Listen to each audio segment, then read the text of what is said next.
माँ की चुप्पी। बारिश की एक ठंडी रात थी।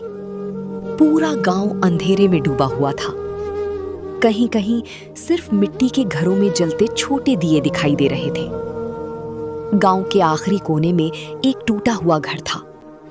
उस घर में रहती थी बूढ़ी अमीना और उसका बेटा आरिफ। आरिफ बचपन से बहुत होशियार था। मास्टर जी हमेशा कहते थे, ये लड़का एक दिन बहुत बड़ा आदमी बनेगा।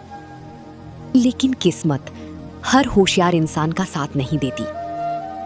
जब आरिफ सिर्फ 10 साल का था, उसके पिता की मौत हो गई। घर की सारी जिम्मेदारी उसकी मां पर आ गई। अमीना लोगों के घरों में बर्तन साफ करती, कपड़े धोती और कभी-कभी खेतों में मजदूरी भी करती थी। दिन भर मेहनत करने के बाद भी कई रातें ऐसी होती थी जब उनके घर में खाना नहीं बनता था। लेकिन अमीना ने कभी अपने बेटे को भूखा नहीं सोने दिया।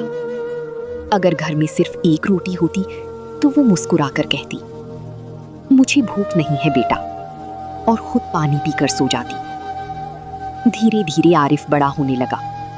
उसके अंदर एक सपना था, अपनी माँ को गरीबी से बाहर निकालना। लेकिन गरीबी सिर्फ जेब खाली नहीं करती, वो इंसान की उम्मीद भी तोड़ देती है। एक दिन स्कूल की फीस ना भर पाने की वजह से मास्टर जी ने उसे पूरी क्लास के सामने डांट दिया। आरिफ की आंखों में आंसू आ गए। वो चुपचाप स्कूल से बाहर निकल गया। उस दिन पहली बार उसे अपनी गरीबी से नफरत हुई। घर लौटते वक्त उसने देखा, उसकी माँ तेज धूप में खेत में काम कर रही थी। उसके हाथों में छाले थी, चेहरा पसीने और मिट्टी से भरा हुआ था। फिर भी जब उसने आरिफ को देखा तो मुस्कुरा दी। उस मुस्कान में दर्द छुपा था, लेकिन माएं अपना दर्द दिखाती नहीं है। उस रात आरिफ ने फैसला किया कि वो पढ़ाई छोड़ देगा और काम करेगा। जब उसने अपनी माँ को ये बात बताई तो अमीना की आंखें भर आईं। वो बोली, गरीब होना गुनाह नहीं होता बेटा, लेकिन सपने छोड़ देना सबसे बड़ी हार होती है। आरिफ चुप हो गया।